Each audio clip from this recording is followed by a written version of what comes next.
So I saw Vara post this and I was so sad, bro. This hit me. Oh, this hit me. I'm going to tell you why this hit me in a second. So shout out to Vara. Show Vara some support. The link will be down below. It's the original video. Guys, if you're new here, well, I'm Lunar Was Lost. Remember to stay authentic and subscribe if you enjoy. And let's just get into the video, man.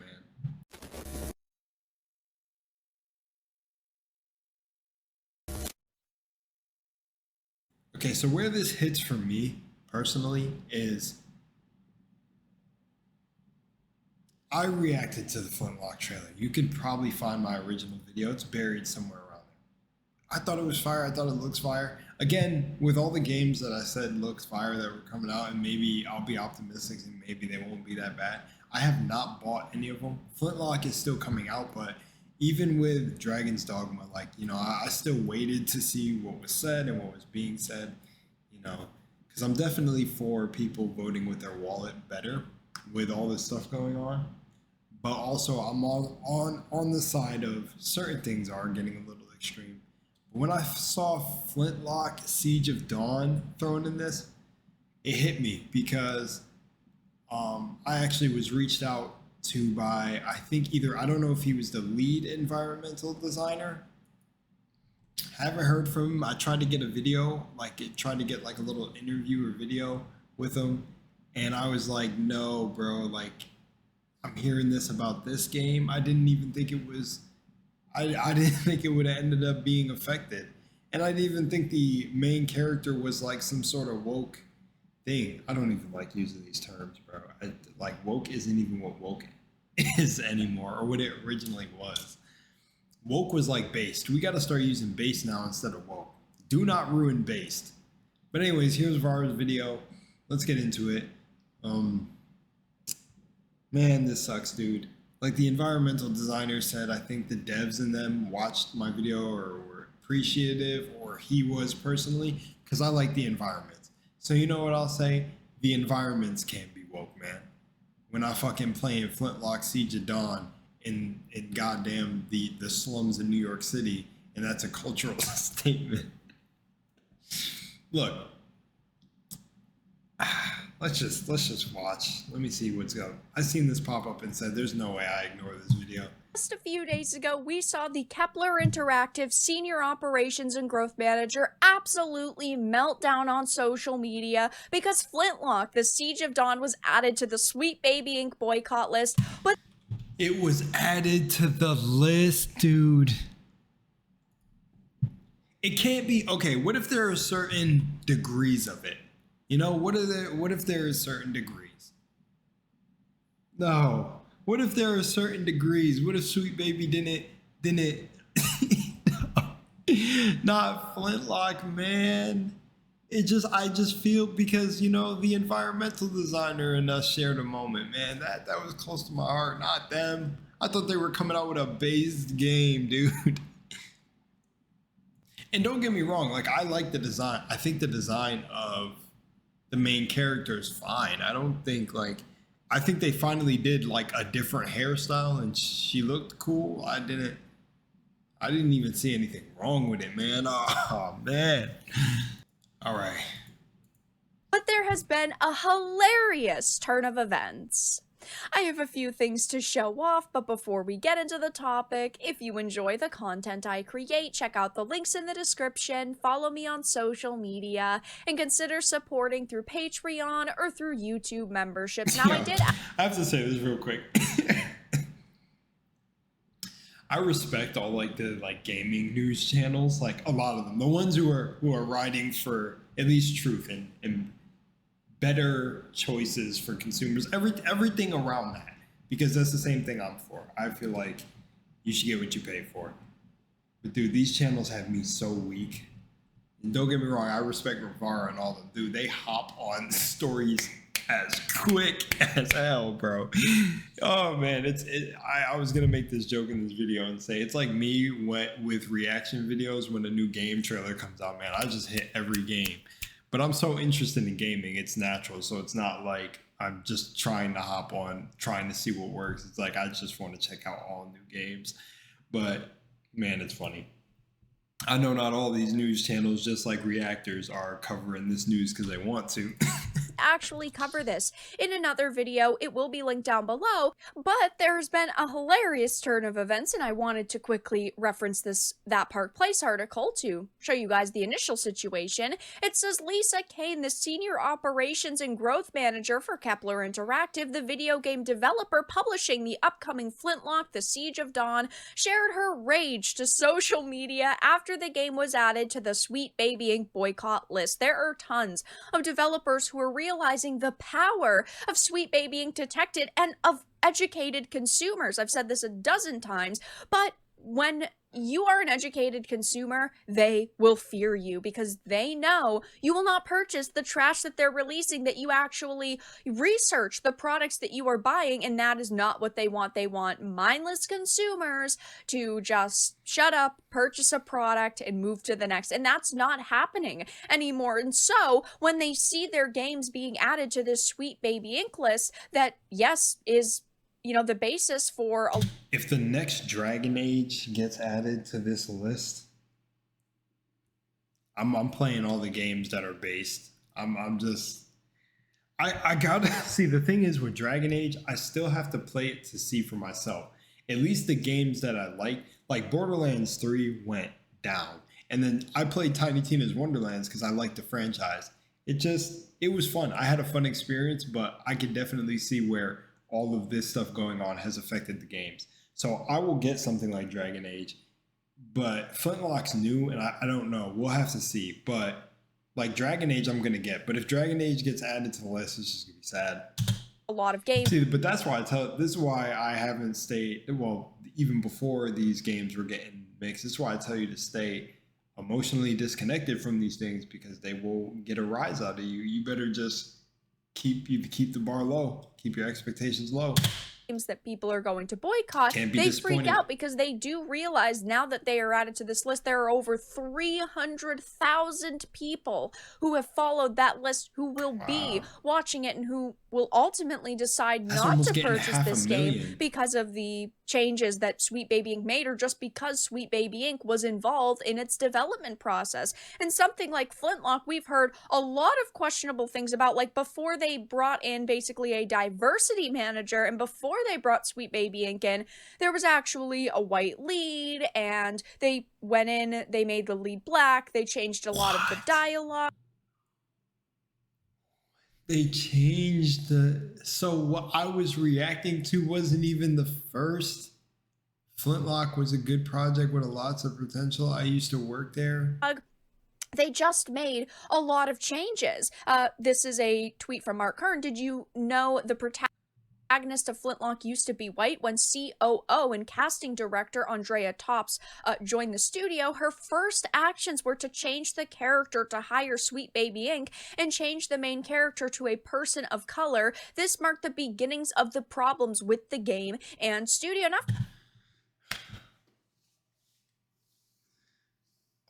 See, now that makes my reaction feel weird, bro. Because I was praising the hairstyle and everything, because the hairstyle of the character I actually have done before. But dude, that makes it feel so like when you get the details of what's going on underneath, it's like, damn, dude. It's like I wasn't reacting to a character that was that by choice, which it was by choice. But the choice was off the basis that it had to be a diverse character. Damn, brother. Gotta be honest, crazy. The gameplay for this title actually doesn't look half bad, but at the same time, now we have Sweet Baby Inc. involvement. We have people actively changing things around just for the sake of diversity. And while things like diversity and inclusivity are positive and should be praised, I can't praise a company who's doing it just to follow corporate DEI and ESG trends. That's just not something that we should be praising. Nope, not at all. And of course, after yeah, dude, wow. Added to this list, she decided to make this post on X, which of course, brought her a lot more backlash. Absolutely fuming, vibrating off the effing plane of reality. This piss week. You know what's so crazy? Like, I should just start dropping ways to. Never mind. I'm not even. Pseudo journalism that the far right Gamergate are taking is so vile. Incredible to see in real time and closer to home how wrong Grums, and of course she adds the asterisks, is, and how damaging he and his weird troop are. Oh yes, we are weird and we are evil simply because we are educated consumers. To her, we are just the most vile people on the planet because we don't want to support a game that has forced diversity and modern narratives, and probably just going to be a mediocre experience all around, because even before this game was added to the list, Yeah, man. One sec. All right, let's continue. People were not particularly happy with it, and its trailers are all getting absolutely ratioed or dislike bombed. Like this one on the PlayStation account isn't quite ratioed yet, but it's sitting at 1.7 likes and 1.6 dislikes, so it's right there. It's about to surpass the likes. The dislikes are going to be greater, and the comment section is filled with people saying things like SBI detected. You're right. You're right. Your world is in chaos. You let Kim Belair in the door. Jesus. This Kim Belair creature sure is one trick creature. Your world is in chaos. Oh, sure, is a one Kim trick. Belair in the door, and yeah, I mean, if you did not know, both of the Sweet Baby Inc. co-creators are part of this project and helping this company with this game. It's just not okay. It's not something I and many other people wanted to support. And of course, she made this tweet and received a lot of backlash for it. But instead of standing her ground and sticking to what she said, she decided to not just delete the tweets, but delete her Twitter account. Kepler Interactive's ops manager, Lisa Kay, has deleted her account. She had Why the hell are they fumbling like this? Why would you delete your account? They're fumbling, bro. I don't know. Obviously been upset for me exposing the Flintlock Sweet Baby situation. Why do they hide? The internet never forgets. I understand that you might be facing backlash, but people are allowed to criticize you and criticize your project, and she should just have stood her ground and said, yep, this is how I feel. It is what it is. You're free to disagree. But instead she deleted That's what they all should do. And then let's see how that goes. her account. Now, of course, I'm sure that in like a week or two, she'll probably be back and she'll probably say how she faced all of this harassment and how people that are, against Sweet Baby are sexist, because that's just what they do. They go down the playbook, and that's the card that she can play. Bro, I'm realizing this, dude. I'm realizing it's not just a playbook for Sweet Baby. It's for other people too, dude. This is the first time in my entire life. Like, okay, not recently. It's pretty old by now, but the reason I'm talking about it now is just like, I'm over it. But when it first happened, it was hard because I had to really sit and reflect with myself. But just because I said something that somebody didn't agree with, I got called a narcissist and everything like that. And I was like, what the hell? And it just blows my mind. But people are just... And this person rushed to social media to make a video subbing me, but never saying my name. And that's just crazy, bro. It's like this same type of energy. But hey, everything's a lesson, and maybe they learn from it now because they deleted the video. So laughing at her, saying, how could you think that this was going to go over well? Roaches scatter when you turn the lights on. Still going with the far right thing, eh? I mean, they are desperate to get people... Good job. Keep the pressure on these rats. Damn. To hate gamers, even though they are game developers and they need gamers in order to sell their products. Like, you'd think that they would have a little bit more respect for us, but no, they have no respect for anybody they disagree with. Good job. Keep the pressure on these rats. Their views fail in the marketplace of ideas. Outside of the bubble they insulate themselves in through threats and coercion, blows up when the light's shown on it. Keep it up, right over the target. I mean, she deleted her account, which is a step above simply removing a tweet. But when she inevitably comes back, people are still going to criticize her. If you can't take the heat, get out of the kitchen. If you cannot handle backlash on social media, you should not be on social media. And yeah, maybe she won't end up coming back, but she still... I really had to learn this too, because y'all, like my watchers, I absolutely love it, told me so many times, like, you can't please everyone. Really keep it to how the channel began. It began for me and everything. And it's like, you really do gotta. I mean, I thought I had tough skin by far, because like everything else that I've ever been through in real life has been harder than social media, hands down. So like, I just had to like snap back into it. I guess it was just in a different form, but it's all the same energy. But social media is definitely a lighter energy. As long as you're not one of those people getting like constant threats and stuff, that's probably too much. But I don't attract that, so I couldn't imagine going through that. I'd just be trying to vibe and chill and have a good time. Important part of this company, so it's not like. But see, stuff like this, yeah, you're gonna become public enemy number one. She's just going to up and disappear, and to delete your account seems kind of extreme and really not professional at all whatsoever. She deleted it just because she was facing backlash over her own thoughts and her own opinions, and just things that, you know, let's be honest, free to think are not true. Like, I mean, piss weak pseudo journalism that the far right Gamergate. Yeah, and that's the thing. You're free to think and say what you want. So it's like, it makes you think: are they paid to promote a certain agenda? And does it get to the point where some people can't take it and then they just like blow up like this and then still delete their account? Because it's like, are they like after they deleted their account and they're offline, are they sitting here talking about like, oh, I don't think I just can take pushing this agenda anymore? Or is it like, oh, they just don't understand? Like, I wonder which one. I assume for some or multiple perspectives exist. You're going to have the ones that are on the side of like they believe what they're saying, and then some are actually pushing an agenda, but because they've been paid off, they got to keep the character up.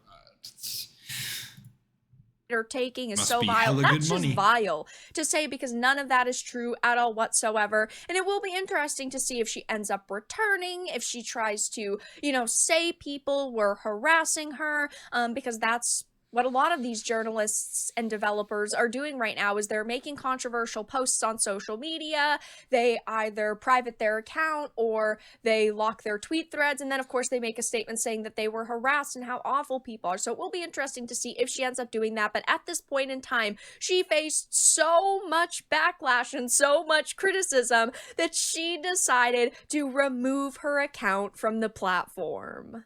But that's all that I really had to discuss in this video. Let everyone know your thoughts in the comments. Yeah, this is her outro. I watch her from time to time. Shout out to Vara. So I'm going on my account right now to show y'all this. Yeah, so I'm obviously not going to show the DM because I'm not going to like just dox or leak DMs without somebody's permission.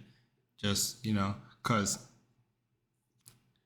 I've learned, not in a bad way. It wasn't a bad way because I had good intent, but I just was like, oh, shoot, let me not do that. But this right here, this is, yeah, Robert Bruce, environment artist and Unreal dev.